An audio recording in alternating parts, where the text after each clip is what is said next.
I was here at the shop, and he called and said, the house is on fire, get home. And I thought he was joking. And I said, Jack, don't joke, I'm tired. And he's like, Mom, the house is on fire, get home, click. So I sped home, and about a quarter of the house, the whole east side was up in flames. Ladies and gentlemen, welcome to another episode of the Forward to and Out podcast. I'm your host, Connor Wiesman, and with me today I have Elizabeth and Jack Pooley, correct? Correct. And for those who don't know these two business owners, they own the Donut Shop off of 156 and Maple, and they opened around COVID. And since you guys have opened, there has been a lot of practically your business shut down after just 2 days of opening, and then not shut down but closed. Yeah, because we had our soft opening. And the introduction to the public, and then you generally do close down for a few days after you get that practice round. Mm-hmm. And so that COVID mandate hit right between after the soft opening and before the grand opening. So it was brutal. And then ever since then, though, once COVID went away, you guys won 6 straight Omaha, Best of Omaha Donut Shop Awards, which we're going to dive into later. But I guess personal experience. I've been living in Elkhorn since 2017, and then when I would come back from college from Lincoln, I drive past here. I'm like, oh, there's a new donut shop. I'll stop by there at some point. I only live like 5 minutes west of here, and then I would just never stop by. And then it wasn't until this year my uncle randomly came over one Saturday morning. He was like, have you guys ever had Square Donut before? To me and my dad.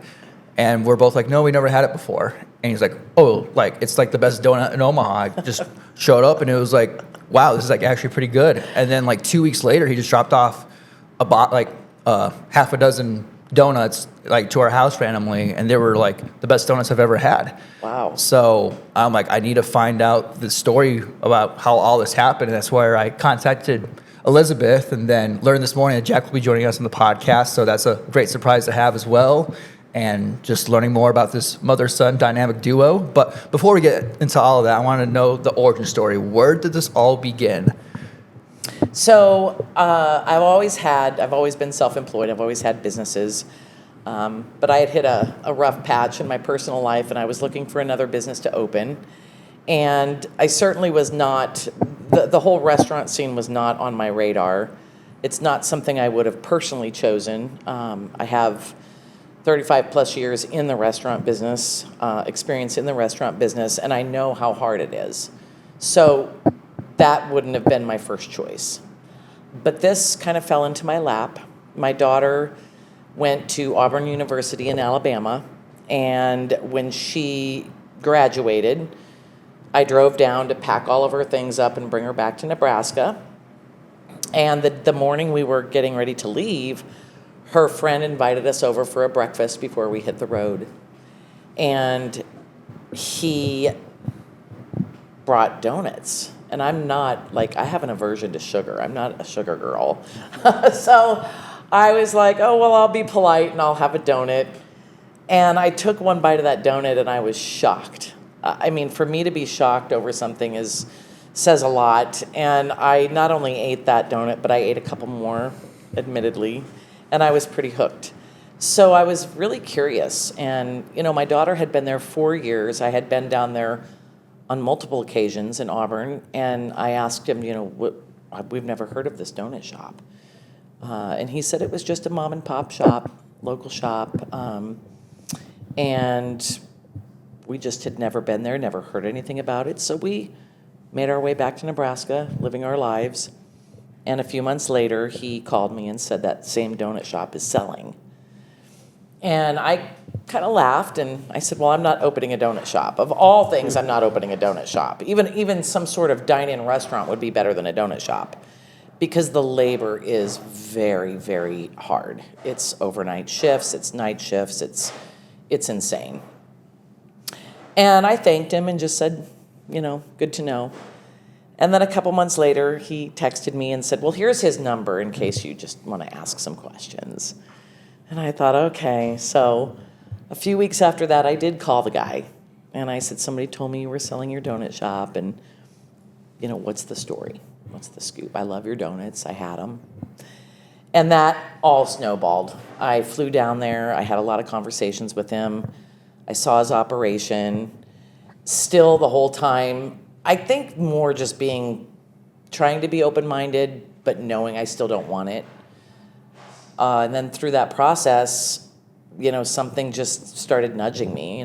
God gave me a little nudge, and then I was like, well, I guess I'm going to buy the donut shop. But I'm not opening it in Alabama. It had to be brought up here. I wanted to rebrand it. I wasn't a fan of the name. And ironically enough, my son knows how much I don't like math. And the name was D2.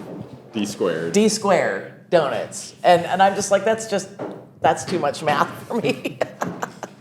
So I did ask the owner, if I buy your equipment and I buy your recipes, I fully intend on bringing it to Omaha, renaming it, rebranding it, and just kind of starting over. And do you have any objections to that? I wanted to be respectful of what he created. And he said, no, do whatever you want. So I did. And moved all the equipment from his shop up here to Nebraska and threw it all in a storage unit, crammed it into a storage unit. We could barely shut the door on the storage unit. And I guess then it felt pretty real. I was, conflicted, like, what am I doing? This is crazy. And excited at the same time because I love business. And then I had to go from there. I had to find a new logo, a new, brand kit, create a brand kit, find a place to lease, figure out what the heck I was doing, because I had never previously made a donut in my life. It's nothing I knew anything about. I learned from him in 2 visits, his entire operation in 2 visits, 2 shifts. Recorded, wrote things down between my iPad, my iPhone, my notes, voice memos to myself, and I just went from front to back, and in 2 visits, learned the whole operation. And then the equipment came up, and then I panicked. How did you find this location? Well, this was super close to my house. Just being in the northwest Omaha area, obviously I wanted to stay in this area. And this particular location this bay was part of a 3-bay gym previously. So this was a gray box. There was nothing in here. If you can imagine just a big gym and half the gym just being like carpet and walls. So everything we had to rip up the floor. We had to put in all the plumbing, all the electrical. There was nothing previously done here to work with. It was all from scratch. So that was fantastic. I could do whatever I wanted. And then at the time, my son was going to NYU in Shanghai, China. And, I was telling him about, I found a business I'm going to open, and he's used to that. He's used to all my ideas and constantly dumping all my ideas out in life. And he's grown up with that with my other businesses and hearing me talk about all of that. And then coincidentally enough, he decided that college wasn't for him and he wanted to come home, which I wasn't super excited about. I really did want Jack to finish college, but we had a long talk, and I think what hit me the most is Jack was a lot like me, and I couldn't argue with that because college wasn't for me, school wasn't for me. I wasn't that girl. How many years were you at NYC in Shanghai?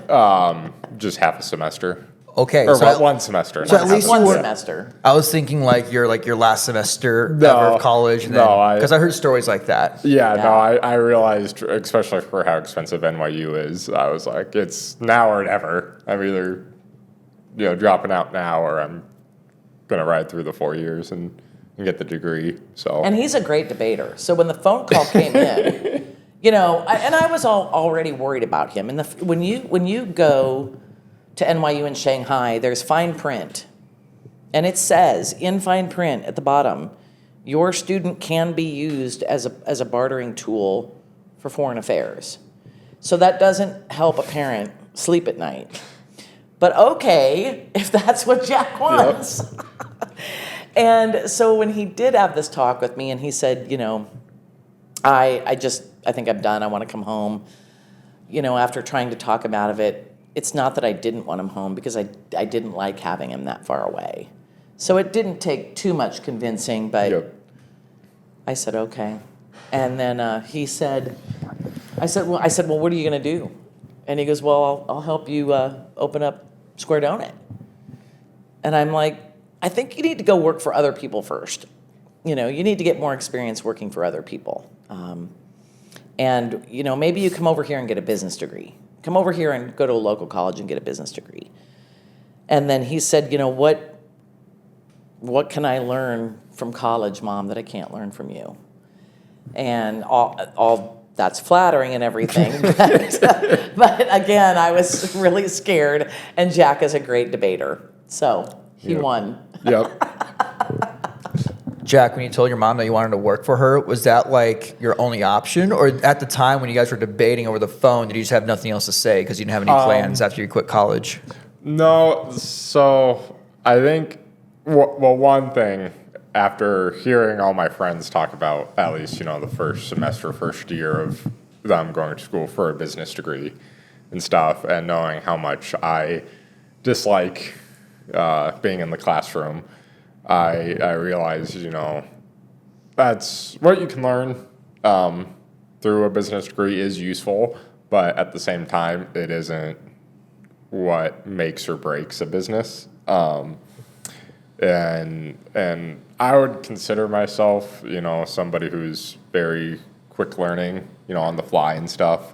So I figured, it'd be a better use of my time to just jump straight into it rather than going 4 years and say only being around business in the summers, for example, rather than just getting on board ASAP and learning it that way. Well, it's just statistically, when you go down the rabbit hole of entrepreneurs, the big ones, the little ones, the local, the, international, a lot of entrepreneurial stories, they really are hands-on. A lot of them didn't have a college degree. Some of them were even high school dropouts. So it's not surprising that, the classroom, it wasn't for me, it wasn't for him. And, you do get a lot of firsthand, you get thrown in there and you learn a lot more, and you learn a lot more quickly. And I think sometimes when you're in a classroom and you're in academia, it's definitely helpful and useful. Oh yeah, and you can learn all the academic parts of it. yes, and like the biggest one for us, I think, would be like accounting or like tax. Sort of anything you can learn about taxes and things of that nature in college. That's probably like, from our standpoint, our biggest crutch as owners and managers who don't have a business degree. At least for us personally, I can't speak for everybody. Doesn't help that your mom doesn't like math. Yeah. but you're great at math. So Yeah. I think too, I have in all my restaurant years of experience, I've seen really bad ownership and I've seen horrendous management. I've experienced horrible coworkers. I've seen the really ugly side of restaurant business and other businesses, not just the restaurant business. But I've also seen incredible leaders. And you cannot learn that in a classroom. That is either in you or it's not. So if you can't learn leadership in a classroom, or you don't have those characteristics within you to be a natural leader, I don't think any business can be successful. So it's irrelevant if it's donuts, if it's tech, if it's, anything. Business is business. It doesn't matter the product. You either have great leaders or you don't, and you either have systems in place or you don't. I think the success of any business isn't just about the popularity of the product. So that's another reason I think you being able to see the reality on the floor with people and humans and employees and Yep. vendors and the humanity aspect of running a business that you cannot learn in college is just going to make him more successful. I want to stay on this entrepreneur side of the story. Elizabeth, you mentioned in Egg Magazine's story that holding an ordinary job kills your spirit. Can you describe a moment when you felt that, and how did it push you toward entrepreneurship? Well, the timing of killing my spirit, it wasn't early on. I mean, I've held lots of jobs, too many to count. The time when it really resonated with me was further into my, journey of owning several businesses, and then being at a time where I was in a 9 to 5 and between owning a business. And we make great employees because we work hard, we're accountable, we're reliable. But when I say it killed my spirit, it's really difficult to articulate because you get up, you have your breakfast and your coffee, you get your clothes on, you go to work and you smile and you do this and you do that, and you go home and you do this and you do all these routine things, which is great. Routines are great, but it's all the same, and it's repetitive and it's redundant, and nobody not in my experience in those environments ever wanted to get better or grow or get excited about things. It was just, I just going to clock in and I'm going to clock out and I'm going to get my check and I'm going to go do this. And then every Saturday and Sunday I have X amount of hours off, and then rinse and repeat. And when I worked this particular job, when it really resonated with me, I would go home just in tears. I was bored. I was uninspired. I would sleep. I was so bored with life. I was tired. I was exhausted. I would rather work 100 hours a week at my own business that energizes me and does so many good things mentally for me than to just go clock in and clock out. It drains me. It just drains me. So that leads to my next question. I want both your guys' opinions. Do you believe anyone can be an entrepreneur? No. No, well, I shouldn't say that. I think everybody has the ability to be one. It's just that I think the vast majority of people, especially people who have never owned a business, don't realize just what it all entails. And, that there's the statistic of, 95% of businesses close within the first 5 years. Mm-hmm. And I would contribute that to not a business having a bad product or not enough customers or what have you. I think a lot of that comes from all of those small businesses are probably first-time business owners who, saw how great it can be, which isn't saying, owning a business is not bad 24/7. No. There's a lot of very, very great moments, and that's what outweighs, the bad moments. But especially in the first 5 years, it's a lot, and I think a lot of people do not understand that, not fully, at least. When, in our example, when we first opened the first 2 years, I was working 7 days a week, 7 days a week. And we finally got some employees in the kitchen. So I was able to take an extra night off. Because at that time, the bakers came in at midnight and worked till 6, 7, 8 a.m. And that was my shift, 6, 7 days a week. And there's one time where we hired somebody and I spent about 3 weeks training them. And then after that, we thought, oh, it's all great. And then they quit. And then I'm right back to it. And then, some other time I have a day off, and then the fryer breaks right in the middle of the shift. So I have to get up at 3 a.m., come in here, try to fix it. If I can't fix it, then we have to hand fry donuts. And yeah, stuff like that. It's just, especially early on in the business, it just felt constant. So. Did you feel like you were going to quit at some point within the first 2 years? No. No. Mama didn't raise a quitter, as they say. That's a great answer. But there were times where it's like, oh, do I really want to do this?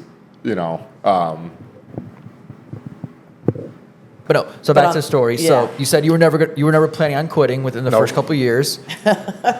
Was there like any chance that like, you know what, I tried, I'm not going to do this donut shop thing anymore. Let me sell this business right away. Yeah. I'll let you answer that.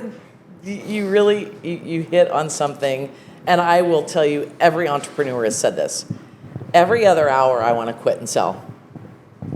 Literally for the last 6 years, you get me on one day and I'm in a great place and I love it and I'm excited. Let's create a new donut.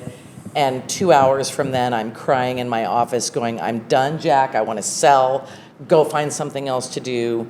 It is a roller coaster and it's constant. I think only in the last maybe 6 months for me since I've opened, it's gotten 12% easier. He hears it constantly. I'm done. I want to sell. I'm out. I'm sick of it. I'm not going to do this anymore. Mm-hmm. People who, I think you said something applicable too. It's not that people don't have the ability to be an entrepreneur. I think you really have to have a thick skin, and you have to be stubborn, and you have to be a pain in the butt. And I think they go into it, no disrespect, but delusional. Like, oh, I'm going to be able to travel out of the country and take these vacations and drive a nice car, when really it's the opposite. If you're a successful business and you're a successful leader, you're the employee. Your employees are your bosses. And a lot of people don't think of it that way, because if you don't have employees, you don't have a business. And you have to make sure they're taken care of. So really, it's about them, and you have to be there for them, and you have to be there at 3 a.m. and 1 a.m. and 2:30 a.m. and 2 p.m. and you're working 90 hours a week for zero to little pay, and you see all the money funneling out to your employees, and they're getting paid, and they get to sleep at night, and they get to do this, and they get to do that. You can't be resentful because it's your business. You started this, And a lot of people don't have the grit and the tenacity to stay in. Their battleship sinks, and I think the people that rise above realize that they have to hire people smarter than them. They have to delegate. They have to learn to delegate. They do need to prioritize themselves first, which is a hard lesson even for me. But if you almost have to be able to lead yourself. And if you can't, I don't think you're going to succeed. And a lot of people do like the 9 to 5. It's the predictability, the routine. They don't have to take the worries home. They let the boss handle all the worries. And there is a lot to be said for that. Oh, yeah. There are times where I do, once in a while, just want to go clock in somewhere and clock out. And then it fades just as quickly. But I do think it takes a special, characteristic to be an entrepreneur and to be able to ride those waves. It's tough. I want to talk more about entrepreneurship later during this interview. I kind of want to hop back to the story now of how this all began. Before you officially opened Square Donut, were you familiar with the local donut scene around Omaha or Nebraska? Yes and no. So when I made the decision to buy the former donut shop in Alabama, I obviously always research everything. So I knew of the donut shops. As a little girl, my family, I had been to a couple of them, and I grew up with them. So I knew they were the old school traditional, and they were bakeries also, not just donuts. So they offered more of an extensive, like croissants and kolaches, and I wasn't going to do that. It was just donuts. So I did do my research. I did more research locally than I did nationally. And I knew right away that if I'm going to be different, I need to do something different. Not just the square donuts being, the key, but colors. I had to look at all the donut shops and what colors were they using in their branding, and what kind of marketing were they doing, and what are they selling, and what do people like about them, what don't they like about them, location, location, location. How am I going to be so different that anybody new is going to want to try me? Because if they're happy with the other donut shops, what's going to be the draw? So yeah, I really did have to think about that a lot. I kind of want to hop in this time machine because as you said earlier, you've owned plenty of other businesses when it comes to a pumpkin patch, a landscaping company, and an outdoor entertainment. I think that outdoor entertainment was the pumpkin patch. Yes. What did you learn? What skills or experiences from those businesses that you founded did you bring to the donut shop? With my Ease Foliage and Flowers interior and exterior plantscape and landscape, it really was just me. That business taught me that I need employees. It's great if you want to go work for yourself and be that person and you're the only one, which does have its perks. But if you're actually going to grow your business and you're going to make a living at your business, you need employees. The pumpkin patch taught me a lot of leadership, really reaching inside myself and using, my talents and my gifts and my intuition and learning how to lead these people, because it wasn't just a business. We were working with livestock, and livestock doesn't care if you're having a bad day. They don't care how you're raised. If you approach, a steer or a cow or a goat or a horse, they don't care how you're feeling. They don't worry about your feelings, and they're not sensitive to that. So training those people and leading those people to be around livestock in addition to working with customers is twofold. So you really have to get creative and teach the hard skills, but you're dealing with families. You're dealing with parents who have multiple children, and they don't, when you're dealing with kids, you're thinking about them. You're not thinking about where you're walking, where you're going, what you want people to lead you. So training staff to lead the customer, help them make a decision on what they want or what do we have, and having the dialogue. So the hospitality was strengthened through my Pooley's Pumpkin Patch business, and learning how to communicate with customers instead of just saying, hey, how are you? Does this mom look stressed? Does she have 6 kids and one's crying and one's putting dirt in their mouth? I mean, does she look like she needs help? Then maybe help her. And that's where the hospitality comes in. So yeah, there's lots of different components. Scaling a business is what I'm learning at Square Donut. I am great at failing. I have perfected failure. What I'm not great at is success. So Square Donut, it's humbled me. And now scaling the business, I'm learning a lot. So lots of things, lots of lessons. Jack, for context, please correct me if I'm wrong. This is your first time working with your mom. Did you work with her or for her with her previous businesses? To not incriminate my mother, I did work at Pooley's Pumpkin Patch when I was very little. For free? For free. So I would say yes, because, when we had the pumpkin patch, I was 6, 7, 8 years old. He was the chicken keeper. Yeah. They were his chickens. Yep.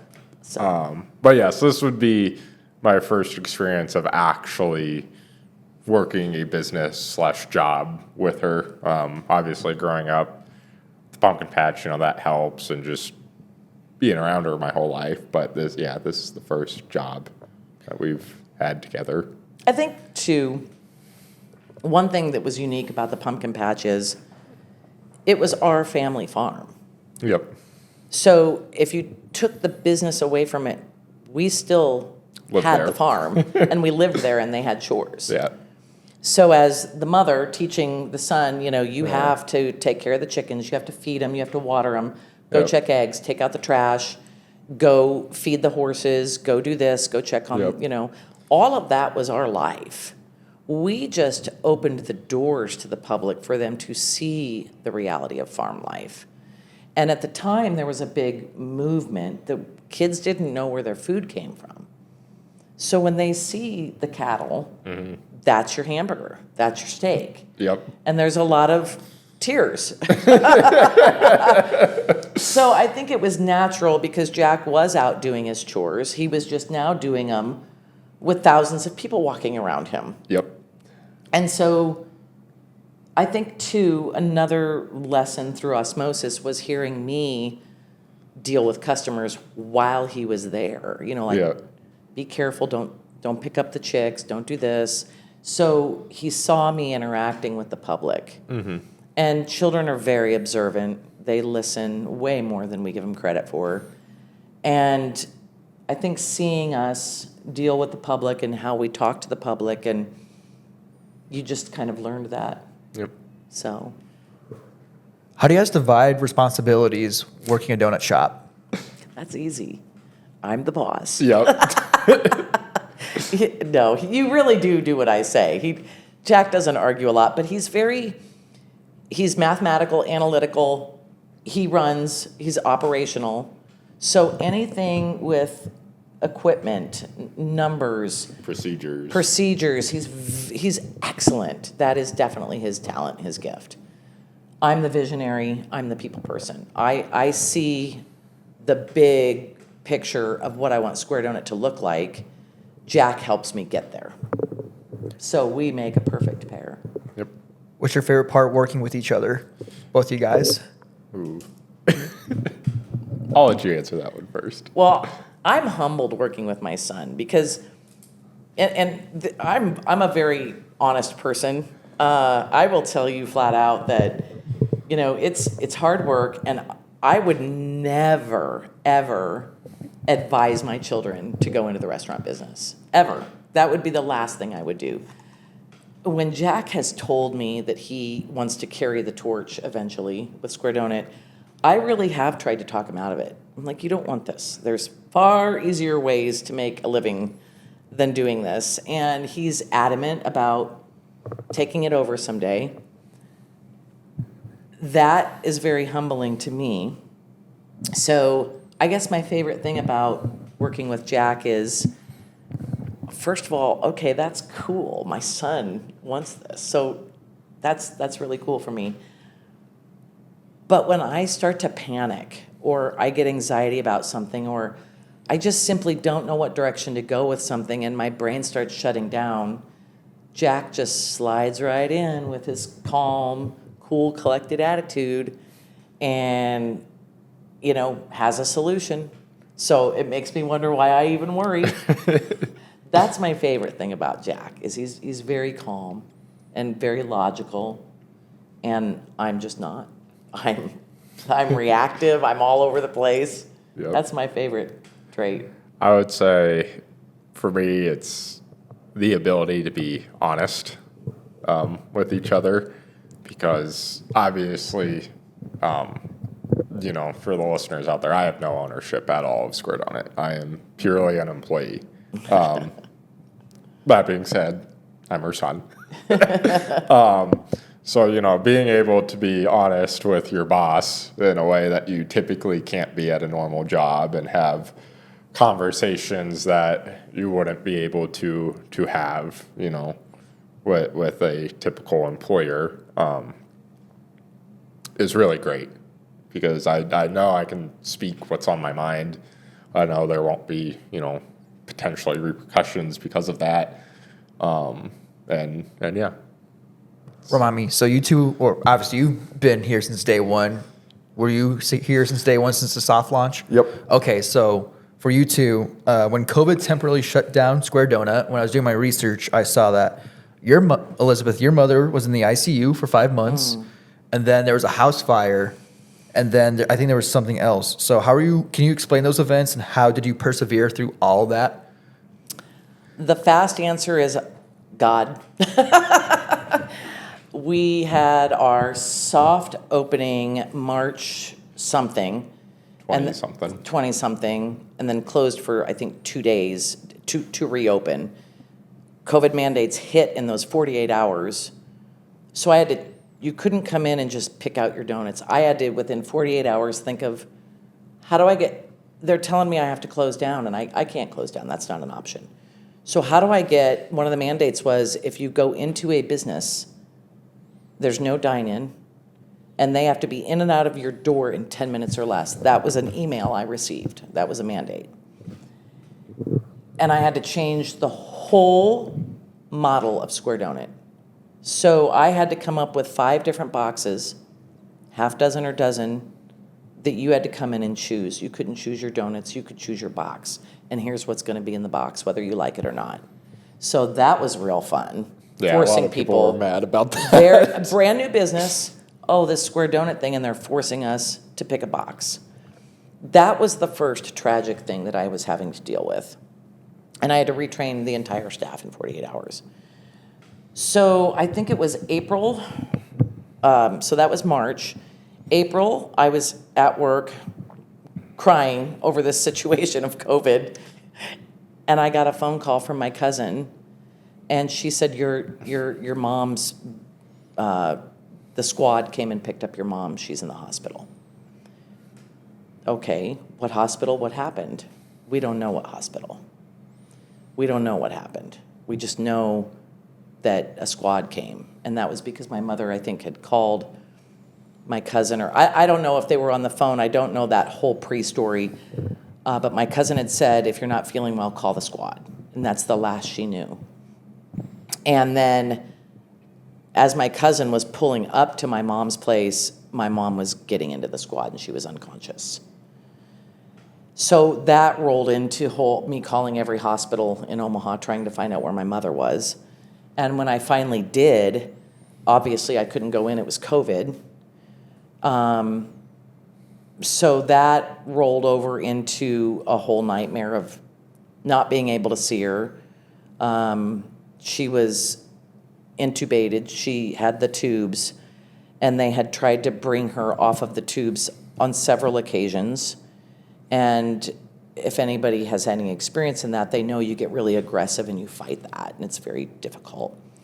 So I had convinced the doctors that if they want her off of this ventilator, I'm going to have to be there, or she's going to die. And the nurse called the doctor called me, and I said, you just don't understand. She won't come off that unless I'm in her ear. And he allowed it. And we got her off the ventilator 3rd time, and she stayed off. But that was months and months and months. And so while I was visiting and taking care of that, I was taking care of all her financials, her bills, taking care of her home, all the things that went into that, back and forth, trying to run the business. And then in June, we were up. You had just gotten off the bakery shift. Literally just came home from work. Exhausted, and he was still living at home at the time. Went home, went to bed. I was here at the shop, and he called and said, the house is on fire, get home. And I thought he was joking. And I said, Jack, don't joke, I'm tired. And he's like, Mom, the house is on fire, get home, click. So I sped home, and about a quarter of the house, the whole east side was up in flames. And so I'm running up, and you're outside, which thank God, my son's okay. And then I thought somebody was breaking in, because I didn't hear the sound of fire. I heard our window shatter from the heat. So I thought somebody was breaking into our house until I opened my door and there was a bunch of smoke. Yeah. And then what did you do? Then I ran outside. So that must be when you called me. Yeah, I called the cops first, called 911 first, and then you. And then when I got there and saw Jack, then of course my thought immediately went to my dog, Yep. Fly. I said, where is Fly? Where is Fly? And he said, I don't know. Yep. And I lost it. I absolutely lost it. And what we learned later was our house, you could see Westview High School being built from the side of our house. And there were cranes and all these contractors, and you could see them. Well, they heard a massive explosion and then saw the fireball go up. And 15 or 16 of those construction workers ran through, jumping, hurdling fences to get to our property. And honestly, if it hadn't been for them, the house would have burned down, because the way the house sits on the land, it's very confusing how to get to the property. Even the fire engines didn't know how to get access into the house. It's situated very weird. So all these construction workers were over. One of them saw that the part of the house that was on fire was my office. And he saw all these important papers. So they grabbed the garden hose, and he stepped inside the window in my office and literally took the garden hose and was spraying this way to protect all my papers and my computer. And the other construction worker had grabbed my dog, and my dog, of course, bit him. Single-handedly, that makes me very emotional talking about it, because those guys single-handedly saved the house, saved my dog, and my son was okay. I could have cared less. And then when I heard the construction worker, when we were visiting and I was thanking them, he said, ma'am, all I saw is you had a lot of important papers there, and I knew that needed to be saved, and that was all I cared about. It was unbelievable. Mm-hmm. And so that was March, April, June, and then we had to move out of the house for 6 months, temporary living. We went from a hotel to a temporary apartment. It was awful. I was running Square Donut out of a closet. Was it just you two living together? Yes, at the time, yeah. And the dog. Was your daughter still in Alabama? She had moved out by then. She had gotten her own apartment. That's right. She had. You told me. She came back to Nebraska and then got her own apartment. But yeah, she was not living with us. No. Thank goodness she was safe. And then, so officing out of a closet in an apartment and running my mother's life and her financials and the doctors and the hospitals and running all that. And then we finally got back into the house, which still wasn't done, in the end of October, beginning of November of 2020. And that's when, I think after all of that, my dog started kind of going downhill a little bit. She was already older. But then I had to put her down in the spring of 21. Yep. Which was horrible. And then there was something else in there, and I can't even, there was so much trauma, I can't even remember what it was. Oh, other than the shop, we had no employees. We had to close down for the whole month of May of 21. We had to close down for, was it a month or 3 months? No, it was 1 month. 1 month. We had no employees. Yeah. Literally. We could not make donuts. They either had COVID, or a couple of them had to move away, or what was... Like 2 of them quit, and then 1 of them caught COVID, and like our policy was if somebody gets it, who's ever in that department around them has to like take the next couple days off and stuff, go get tested at the time. And because of all that, it literally would have just been me and you. We literally couldn't, there's no way it was humanly impossible for us to do what we needed to do. Yeah. So we closed down the whole month of May, which meant I couldn't pay the bills. And ironically enough, Channel 3 caught wind of that and came in to do an interview with me right there. And I said, we're desperate. We need help. We need employees. And that's when, a couple days later, AJ and Victor walked in the door. Yep. And to this day, AJ and Victor still work for us. They're our little angels. Yeah. That was amazing. So a month closure, yeah. So all of that. So you answered right away with God. Oh, I yeah. was going to ask this towards the end of the interview, but I can ask it now. You've brought up God plenty of times in your previous interviews when I was doing my research. How important is your faith? It's the only thing, because in my opinion and my belief is I can't have anything, good, bad, or indifferent, without my faith. So whether it's a blessing, whether it's, hard times, storms, I can't have anything without my faith.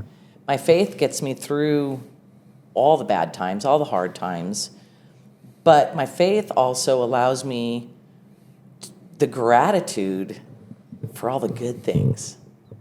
Because you don't know what joy and happiness is if you haven't experienced, adversity.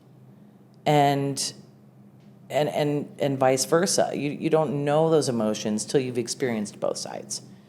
And my faith is extremely strong, and it's just what motivates me. It's what leads me. It's what brings me out to the other side. And a lot of people say we just don't know how you're so optimistic and you're always smiling. And it's not that I'm always having a good day and that I don't cry and break down and scream and yell. It's just that, that's between me and God. I just pray a lot, and I just try to be a good person. I'm interested in the operations, the systems, as you brought up. I read a business book by Robert Kiyosaki. Oh, yeah. And it was like a month ago. It was called like The Business of the 21st Century. And from that book, you brought up systems. You brought up how Ford Motors has been doing so good in like the automotive industries because of their systems. I want to know what this might be like your secret formula, but what's your employee system here at Square Donut look like? Yeah, and I think we both have comments on that, because my whole starting point of any system is you have to train the same thing consistently, identically. There can't be variations. So what you do is you train the hard skills, and you coax the soft skills. So they're all trained how to push buttons and open doors and fill trays. But after they learn the hard skills, Elizabeth comes in and says, my business is hospitality. This is what I need you to do to be successful. If it's not for you, you can go work somewhere else. Carried over to the operational side and the skilled side is where you can speak.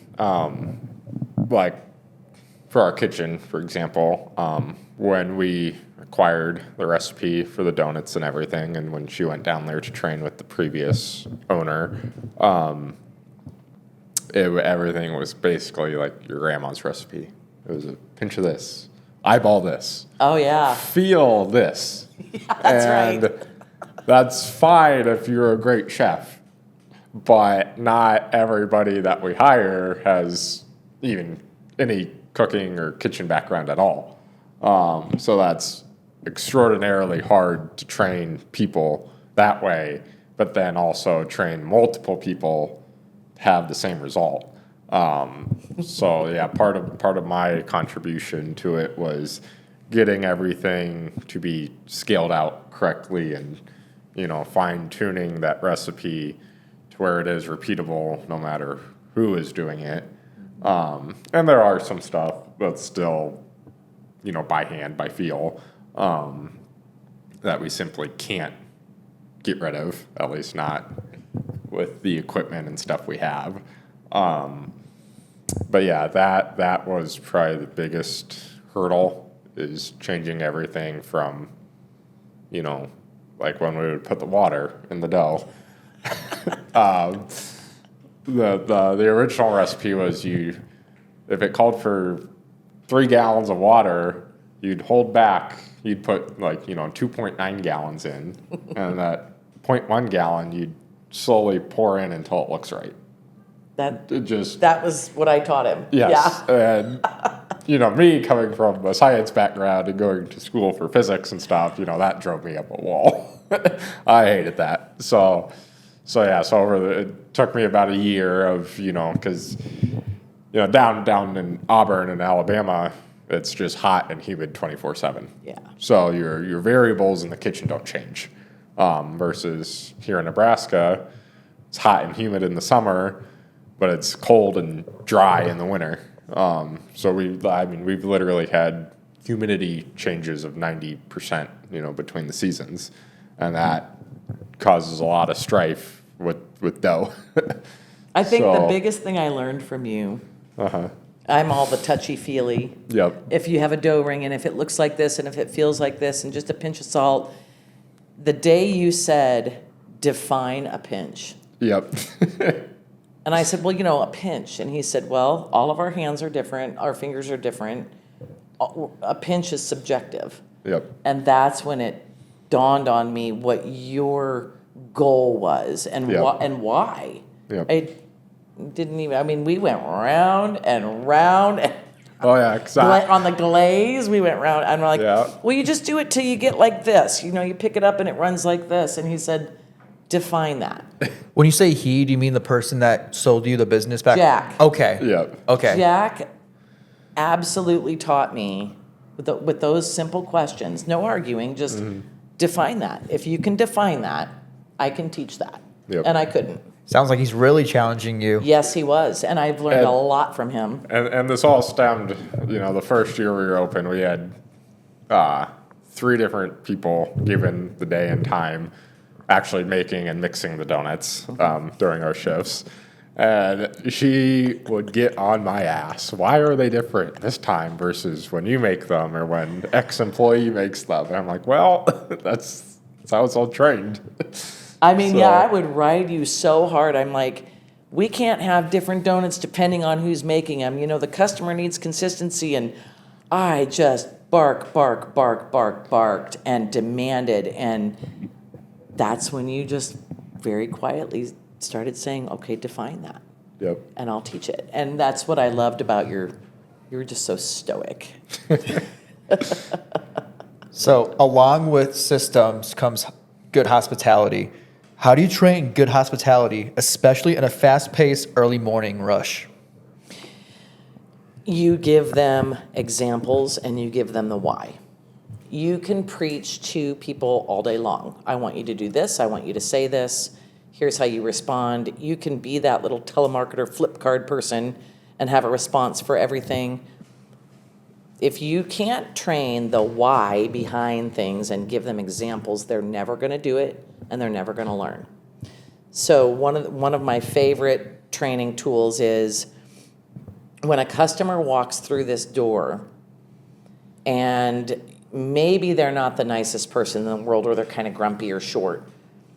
Okay, that's not my cashier's fault. And I tell them that. That's not you. You don't know if they sat in their car and just got a call that somebody died. You don't know if they just got a call from their doctor and they got diagnosed with cancer. You don't know if they just are getting ready to come into an interview and they just spilled coffee all over them.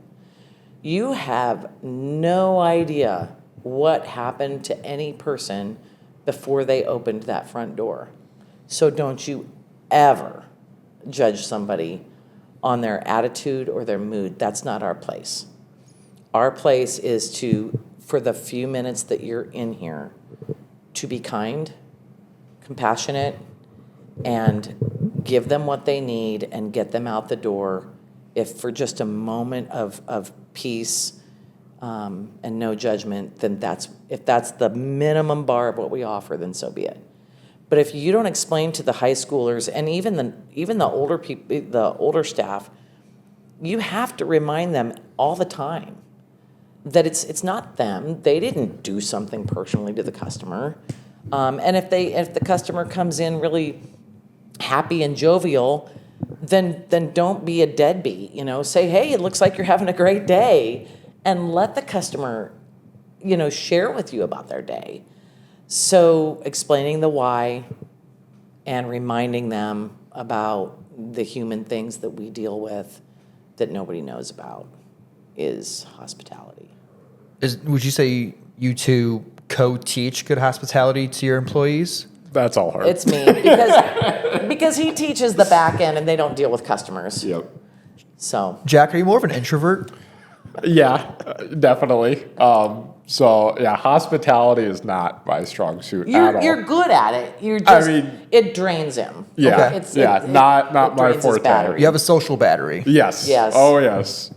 And I do too. I'm actually not an extrovert. I am an extreme introvert. I've had to learn this to be successful. Outside of my shop, outside of my business, in the real world, I'm very quiet.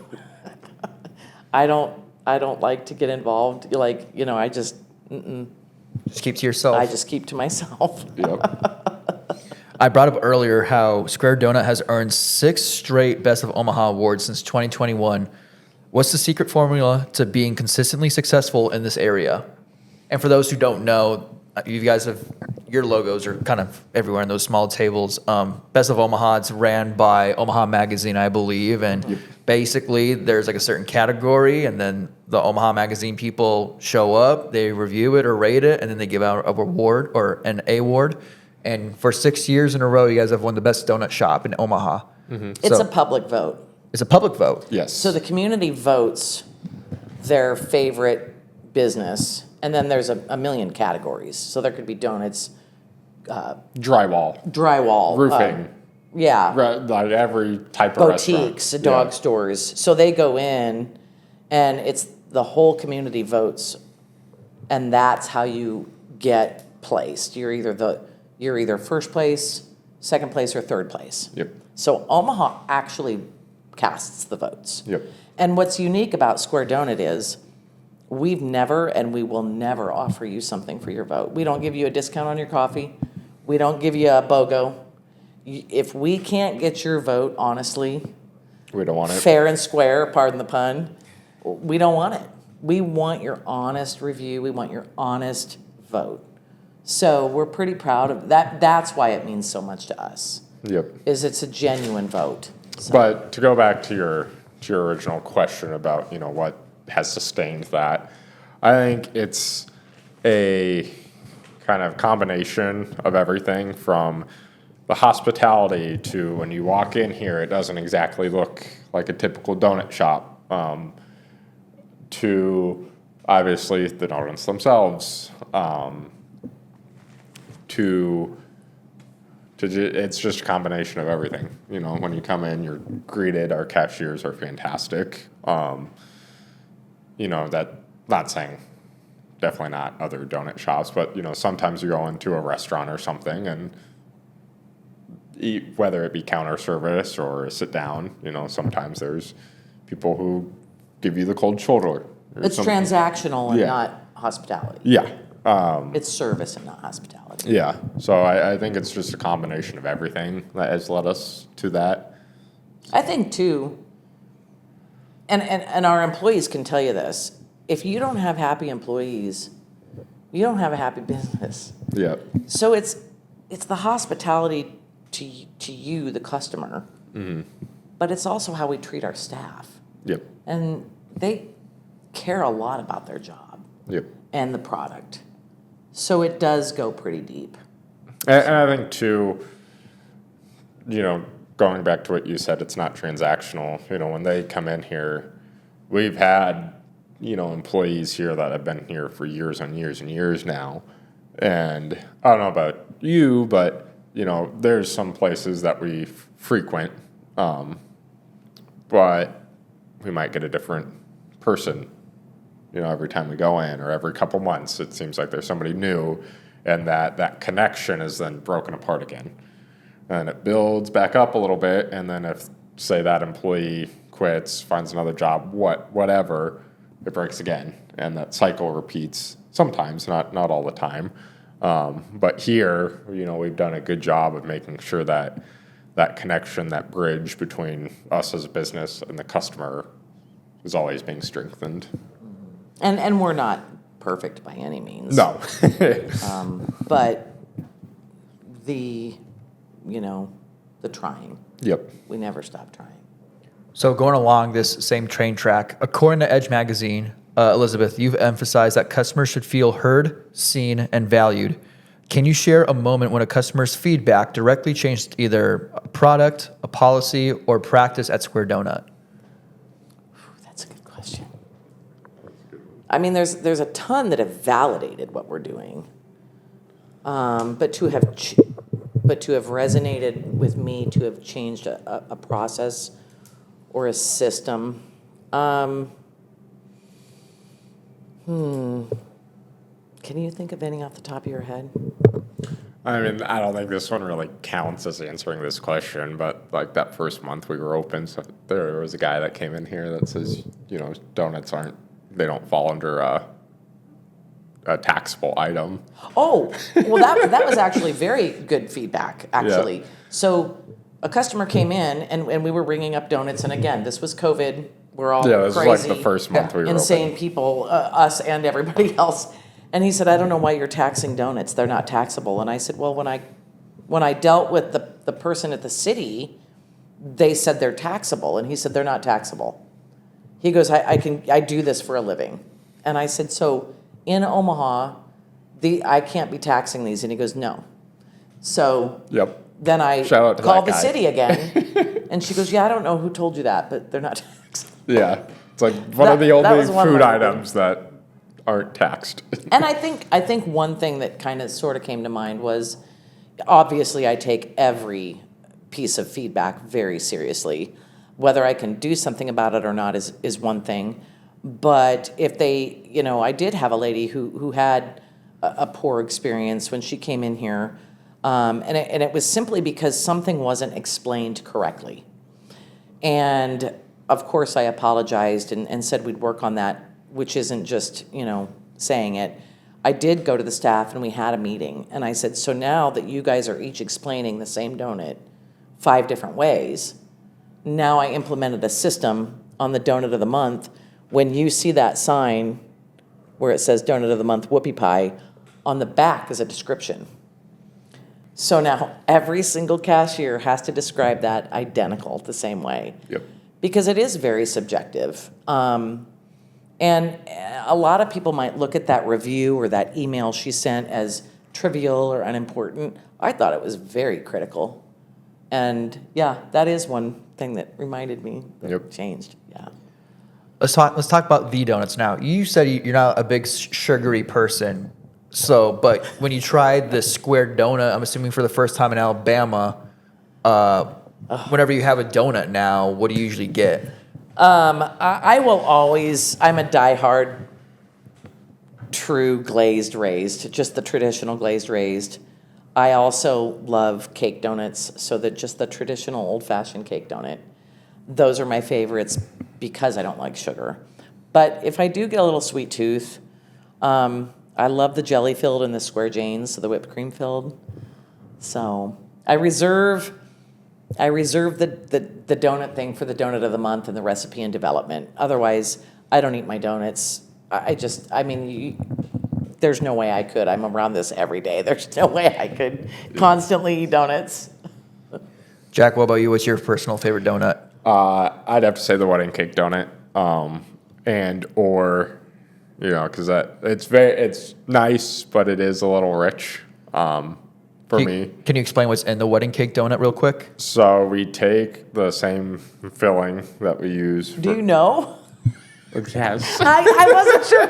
I wasn't sure because I always mess with him. Yeah. And when we're in recipe and development, we decide on something, I might switch it up. Yeah. So sorry, I just. Correct me if I'm wrong. Okay. It's been a while since we made this donut.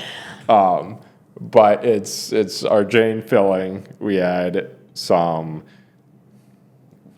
What? It's not wedding cake. It's like almond It's buttercream and whipped cream. butter. Okay.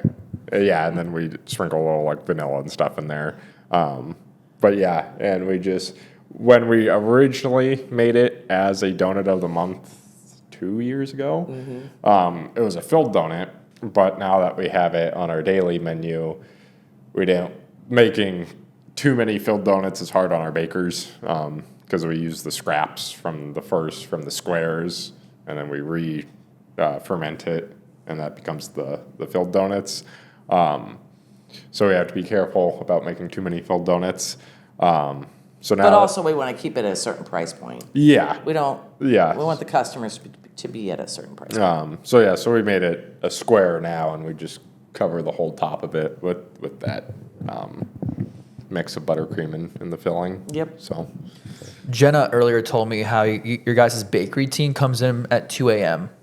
So the bakers come in at 8 p.m. 8 p.m. Okay. The decorators come in at 2:30, between 2 and 2:30 a.m. yep. And then the cashiers come in at 5:30 a.m. So is that when Jack comes in? What time do you usually come in? Because So You're all over the my, place. My schedule's all over the place. When I was primarily back of the house, I would always be on the baker shift.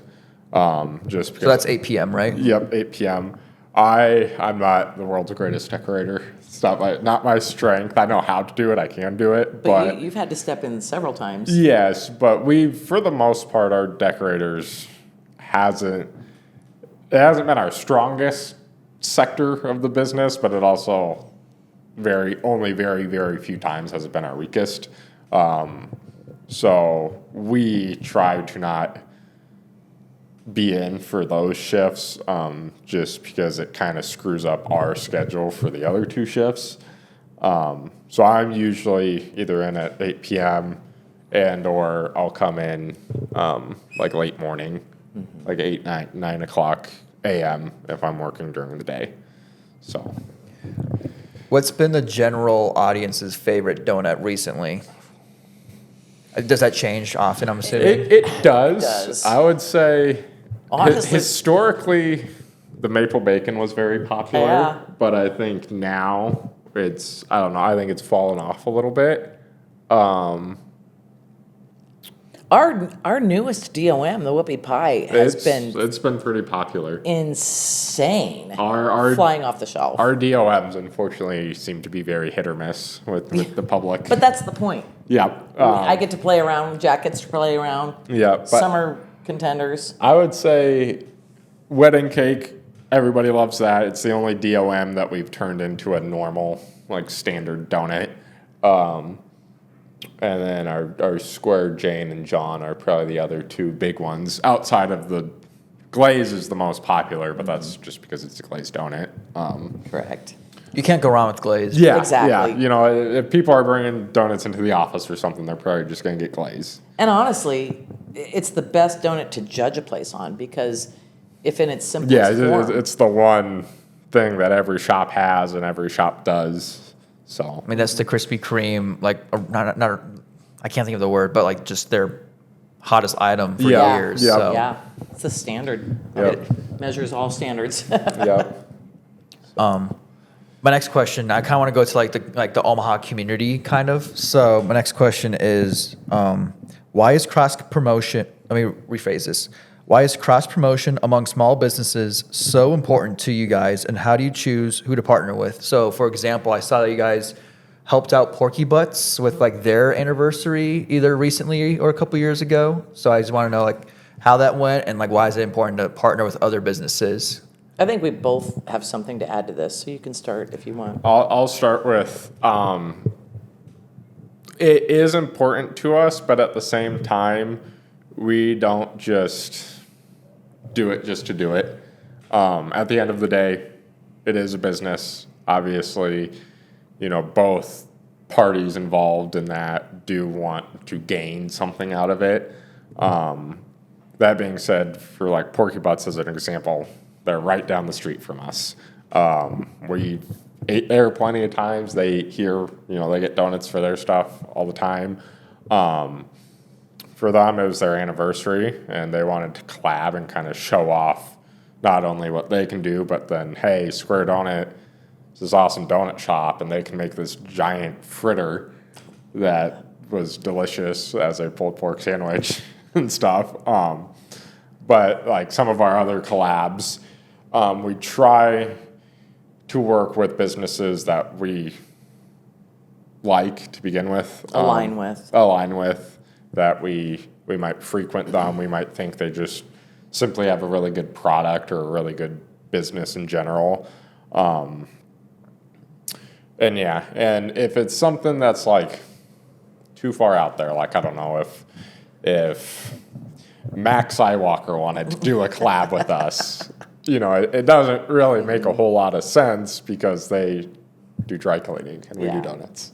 So we try to stick in the realm of other restaurants, and of those restaurants, the ones that we think would be a good fit to work with. Yeah, I would only add to that, I really like to collab with businesses that we share the same business ethics. I won't do collabs with dirty businesses. I won't do collabs with, we're not out monetarily for any grabs. We simply, in its rawest form, we either really love their product and we want to help promote them on our platform, or, like my surprise coming up in December, I really love their product and I want to use it in one of my products. Yep. So, yeah, they have to align in some form or fashion. We get thousands of requests, but there's and I don't like to do it too often because it takes. I would say if it is something that it's every week there's a new collab, then it kind of defeats gets the old. purpose of doing them. It should only be when it does spark something in us and or in them. Yep. Like Blue and Flies we did because we adore the owners of Blue and Fly. Yep. And we love Joe and Yee. Yep. Phenomenal people, phenomenal product. Wherever we can help out. So. Why is it so special starting a business in Omaha? Or let me rephrase that. What makes Omaha special with starting small businesses? I think, I have two things to that. Omaha is a great city to start a small business because it's literally the perfect combination of big city and small town. So you get both vibes, but also, and I can speak for the food scene. Post-COVID, the whole landscape in the restaurant business has changed. It used to be pre-COVID, cutthroat. Nobody had anything good to say about anybody. We were all competing, and it was just, it was a cutthroat world. Post-COVID, the landscape changed. We're all just trying to make a living. We all see the vulnerability. We all see the hard work we're all putting in. But groups like the Facebook groups, the food groups, have absolutely been instrumental in helping small local restaurants. Absolutely instrumental. I don't think they get enough praise for what they did during COVID for all of us. Highlighting the restaurants, pointing out certain items that they liked, making people aware that there's a new business. And then other Facebook groups now coming out of the woodwork like that too in other industries. Omaha is phenomenal at embracing small business. And I think it's because, we're just nice. Nebraska nice. But to add on to that, not only like during COVID when, say, like Omaha Food Lovers, for example, was created, it helped through COVID, but then nowadays it's still extremely relevant to the food scene. When you look at a few years ago, I went to New York, and here in Omaha, if I want to find some good food, I go on Facebook and go to the Facebook groups and post in there or search up a post, and it's very you get a lot of good answers from it compared to like Google nowadays, which Yeah. don't get me started on that. But then when I traveled to New York, I went on Facebook and tried to search up New York food groups, and there, for a city as large as that, I didn't find a single food group that even had 1/10 the size that an Omaha food group has. And to me, that's wild. Because it's like, well, it's New York. How could you not have a food group that has 100,000 people in it and knows, what the good spots are and what they aren't? But here in Omaha, that's it is. It's a huge resource. Yeah, it's And I'm giant. surprised cities like New York haven't tapped into And that resource. I don't know. Maybe they have them now. This was a few years ago, but yeah, to think that basically 1/10, 1 out of 10 people in all of Omaha and the greater area are in a food group where you can go and interact with people and figure out what types of food are available, and oh, this new restaurant opened up and now you put this post out and it has thousands upon thousands of views versus pre-COVID, you put a post out on your business page and you just hope that the algorithm picks it up, or you pay a ton of money to blast it across all advertising platforms. But yeah, I think that's been a key factor to opening a business in Well Omaha. said. Yeah. I don't think it can be stressed enough how beneficial they've been. Yep. What are the chances of a second Square Donut opening? It's tough because it's not. I love coffee shops. Like, I've always wanted to do a coffee shop. You can open up a coffee shop compared to this a lot quicker and a lot less Cheaper. expensive. Yeah. This, Is very expensive. It's very expensive. Like, outward looking in, you would think that donuts are easy and it'd be cheap on the back end, and it's not. it's huge. It's monumental. At least in our operation, it is. So I'd love to open up a second location. It's just, financing that is its own beast. Yes. Is it insanely different? So I'm looking at this magazine up here. Obviously, you can see a regular square donut and then the circle original donut. Yep. Is there a main difference? Yes. What? So Obviously, there's a difference. yes, the square is a bread donut. Or in the industry, we call it a raised or a yeast donut. Got it. So that's going to be your bread like donut. The round ones for us are cake donuts. So that's made from a cake batter. The only reason they are round is because cake batter doesn't hold its shape. So In the fryer. You can bake it in a mold, we could bake it, but we fry. But we fry the cake donuts. So we haven't figured out a way to keep those square shape. Yeah, if there's So- any fabricators out there, any come on board. food engineers or anything that want to figure that out Trying for to us. fabricate a square cake donut in the fryer. Yeah. Come talk to us. But yeah. Real quick, can you explain what Donuts After Dark was, and will that happen again? Okay. That was That was your baby. my brainchild. Where did that come from? I think- the inspiration was the hot sign. Yes. Okay. So like Krispy Kreme has their hot and ready sign. When that's on, the donuts are freshly made. They're still hot. That is arguably, I don't care how good or bad a donut shop is. When the donuts are hot, they're good. It just is what it agree. is. Yeah. So that was our inspiration because we, in our operation here, is the customers on a daily basis, the donuts are still fresh, but they're not hot. They're not right out of the fryer. They're not freshly glazed like you can get at, say, Krispy Kreme. Within minutes. Yeah, within minutes. So that was the inspiration, and the only way we could achieve that is by opening up at night. Our bakers and us came in, about an hour, 2 hours early, and basically did a rush batch of hot donuts. And I think we were open for 3 hours? 2 hours? No, it was 2 hours, and we sold out in an hour and a half. Yeah. So yeah, because we want to do it more. It is challenging to kind of schedule that. Depends on staffing and time of the year and that sort of thing. But it will come back eventually. It's fun because you guys do get to get that right out of the fryer.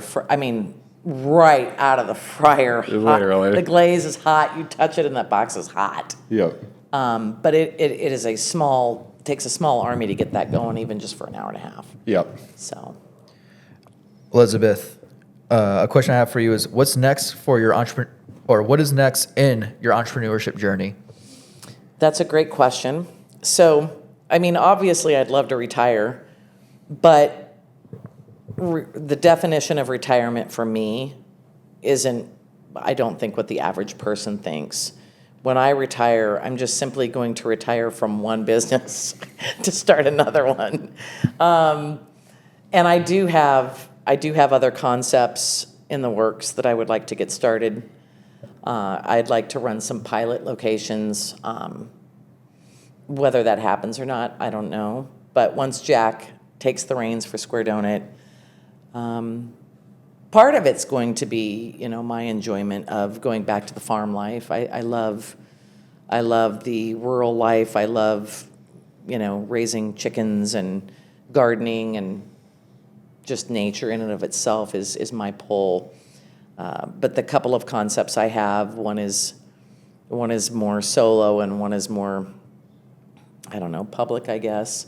Yeah, more standard. More business. standard business. But yeah, I've got a couple ideas. Yep. So, Jack, if you could start your own business, learning from your mother, what industry and what would you do? Ooh. well, you already had your own business. It wasn't like technically its own business, but I did do car detailing for a while a few years ago. It was not anything official, but it was fun. It was a lot of work. Outside of like the donut shop, cars are my kind of passion, and I am parts of a lot of the car stuff here in Omaha. So maybe I'd take up car detailing again. But for now, it's all in on Square Donut. Are you like a big car guy? Yeah. Do you have a dream car? McLaren P1 eventually, hopefully, if it's not absolutely, I mean, it already is extremely expensive, but he got me into Formula One. yeah. So now now that he's brought me into that, our shared interest is trying to go to an F1 race. So we went to Japan. Yeah, that was our one that we've been to. And then we'd like to hit, make a little goal to hit the other ones. So, Yep. but he's definitely a car guy. Yep. My last question to you guys is if anyone wants to hop in your shoes in Omaha and start a donut shop or some bakery shop of any sort, what advice would you give them? Good luck. Yeah. And if you want to start it, don't come crying to me. My advice would be try to hire some absolute kick-ass, one or two kick-ass employees and learn to delegate and make your operation smooth. That'd be my word of advice. Mine is basically think twice before you do it. And if you can't stay kind to your competitors and your staff during the process, then please don't start. I love how you said stay kind to your competitors, because in the Bible it says love your enemies. Yep. And in business you have a lot of enemies. Yep. Whether it's just a business thing or it could be business and personal, but that's a whole nother conversation. Yep. You just got to do your own thing. Can't worry about what everybody else is doing, and you do have to be nice. So, Where can people find you guys on social media? we're on Facebook, we're on Instagram. Haven't quite started the TikTok account yet. That'll be fun. Yeah. So yeah, we're I think it's just SquareDonutOMA. yeah, For Facebook SquareDonutOMA for both. Yep. And then our website is SquareDonutOmaha.com. Yeah, so Elizabeth, Jack, I appreciate your guys' time, sharing Thank your you. entire story and everything. Best of luck. God bless you guys. And ladies and gentlemen, thank you for listening to another episode of the podcast. Check out words. I'll check in with you guys soon. thank you.